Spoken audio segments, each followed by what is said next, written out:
Bonjour, alors aujourd'hui je vous propose un tutoriel pour fabriquer un virus en bois. Je pense qu'il rendra service à beaucoup de gens qui se questionnent sur le sujet, comme ce fut le cas pour mon tuto sur la réparation du bas de poutre. Alors les virus ont des formes très marrantes. Il existe plusieurs formes, voici un exemple.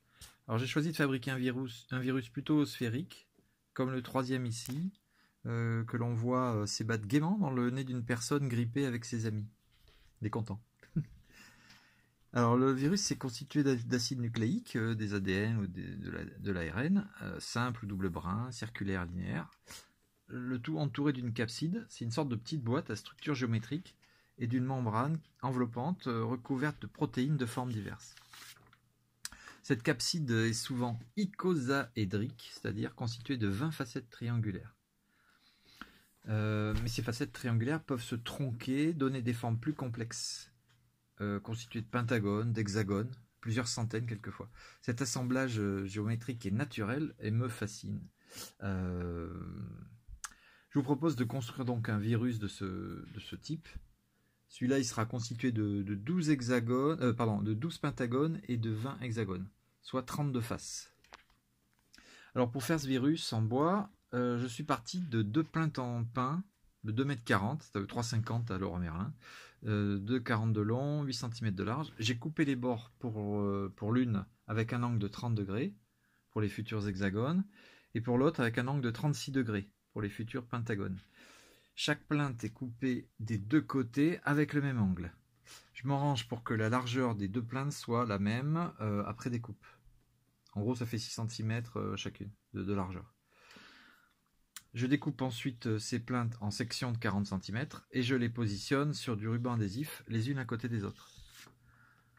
Ensuite, je badigeonne de colle à bois les parties des sections qui se touchent, puis je replie, grâce au ruban adhésif, mes sections donc pour former un tube, soit un tube hexagonal, soit un tube pentagonal. Voilà. Alors je mets des élastiques autour pendant le temps de séchage pour assurer le contact. J'obtiens donc 2 tubes, un hexagonal et un pentagonal, après 3 heures de séchage environ. Je découpe à la scie circulaire ces tubes en sections de 1,5 cm d'épaisseur, environ, quoi. Des tranches. J'obtiens donc des hexagones et des pentagones, mais bruts. Pour améliorer le rendu, je les ponce nains, donc avec la table à poncer et enfin au papier de verre. Voilà, le résultat est à peu près correct. Alors j'obtiens au final 20 hexagones et 12 pentagones. En fait, j'en prépare en plus, quelques-uns en plus, pour l'étape suivante qui risque de m'en casser certains. Ensuite, donc, je prépare un gabarit dans une chute de matériaux composites, de façon à maintenir très fermement ces hexagones et ces pentagones sur la table de la scie circulaire. Car en fait maintenant je dois réaliser sur chaque côté des pièces 2 fentes de 8 mm qui serviront à coincer les élastiques lors de l'assemblage. Donc la lame de la scie circulaire est réglée au millimètre pour réaliser ces rainures. Ici le pentagone va traverser la table pour être rainuré une première fois. Voilà, ici on voit 2 rainures d'un des côtés vues de profil, et la même chose, les rainures, donc là cette fois vues de dessous. Toutes les pièces sont donc rainurées, 12 rainures par hexagone, donc 6 x 2, et 10 rainures pour les pentagones, 5 x 2. Alors vient ensuite l'étape délicate, il s'agit de chanfreiner les côtés des formes avec un angle de 20 degrés, afin de pouvoir plus tard les assembler dans l'espace, en 3D. Donc je règle donc l'angle de ma scie circulaire à 20 degrés et j'utilise à nouveau mon gabarit support qui m'a servi tout à l'heure pour les premières découpes des rainures. Donc en ayant soin de le raccourcir d'1 cm en profondeur pour pouvoir présenter les pièces à la scie. Grâce à la règle à droite, j'ajuste la profondeur de coupe et je coupe ensuite donc à 20 degrés tous les côtés. Donc ça fait en tout 180 découpes pour l'ensemble des pentagones et des hexagones. Alors il y a un peu de casse comme prévu, car ma lame de scie est trop grosse. En fait, il aurait fallu que je débite avec une lame à 80 dents, mais j'ai eu la flemme de la changer. Donc voilà, j'ai fait avec la grosse. Voilà, en fait, néanmoins, donc, je suis arrivé au bout de la manœuvre. Voici par exemple une pièce hexagonale avec les 6 côtés tronqués, enfin chanfreinés, donc à 20 degrés. On voit peut-être mieux sur cette image. Pas sûr en fait. Bon, à ce stade de la fabrication, j'aimerais remercier un habitant donc d'Europe de l'Est, Julien D, qui suit ma chaîne avec assiduité, qui m'encourage dans mes productions. Et soukablette, comme on dit là-bas, pour le saluer, pour se saluer, je crois. Bon, il est temps de passer maintenant à l'assemblage. Il faut pour cela utiliser des élastiques plats. Donc pour commencer, on réunit 2 hexagones et un pentagone avec un élastique, en se servant des rainures pour les tenir. Moi j'ai mis 2 élastiques car ils étaient trop courts, mais avec des élastiques de 10 cm de diamètre, un seul suffirait. À partir du même pentagone, on fixe 2 autres hexagones, puis 2 autres, puis 2 autres, et enfin 2 derniers hexagones. Voilà, ça forme à la fin une sorte d'étoile. Donc il faut bien tout laisser à plat, sinon l'ensemble vous pète au visage et il faut recommencer. Voilà. Ensuite, intercaler 2 pentagones, comme sur la photo, et on les relie avec un double élastique. On continue à intercaler les pentagones et on les maintient avec les élastiques. Au 5e pentagone intercalé, on doit à peu près obtenir ça. Donc voilà, un conseil, vous maintenez bien à plat l'ensemble surtout. Ensuite, en prenant l'assemblage par le pentagone du centre, vous allez former un début de sphère en fait. Vous retournez l'ensemble délicatement et on pose la structure sur le pentagone du centre. Voilà. En principe, ça se passe bien.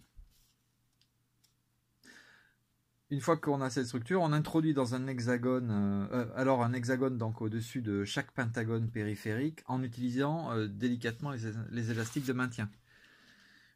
Puis on installe les 5 pentagones sur la couronne suivante. Chaque pentagone se retrouve placé entre les 2 hexagones. On fait ensuite une dernière couronne d'hexagones et on forme l'icosaèdre tronqué avec un pentagone. Voilà. On consolide les dernières pièces avec les élastiques.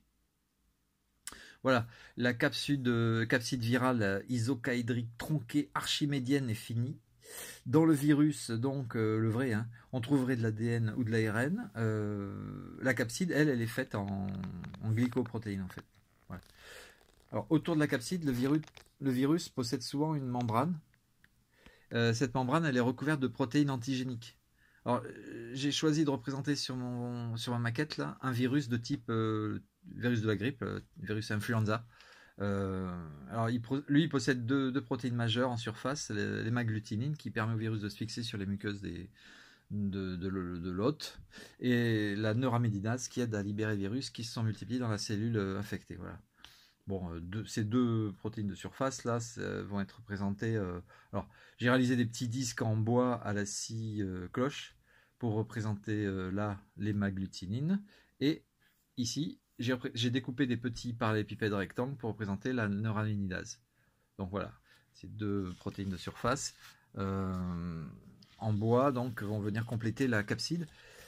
Donc avec la perceuse à colonne, j'ai pu percer là verticalement ces pièces à la bonne profondeur et à l'aplomb. Donc voilà, ça fait quelque chose de propre. Et du coup, dans chacun de ces trous, je vais pouvoir y mettre des baguettes de bois qui vont traverser la capside. Donc les baguettes ont le même diamètre que les trous faits à la perceuse sur colonne. Voilà, 1 cm. Avant de fixer mes antigènes de surface, j'ai utilisé de la colle chaude pour consolider la structure. Donc j'ai mis un point de colle chaude à chaque sommet et le tour est joué, hein, ça tient bien. Hein. Ça durcit en 1 seconde. Hein. Voilà, et ensuite j'ai fait traverser des baguettes de 40 cm de diamètre de part et d'autre de la...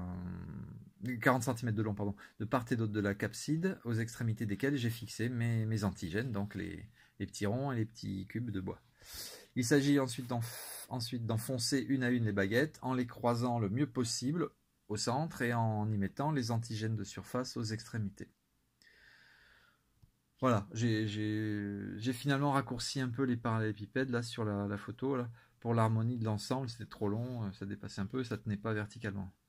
Voilà, le virus est terminé. Il ressemble au vrai virus, mais grossit environ 5 millions de fois. Voilà, comme le virus, ça fout un peu les chocottes, je passe une petite musique angoissante pour terminer sur ce magnifique travelling Spielbergien. Merci pour votre attention.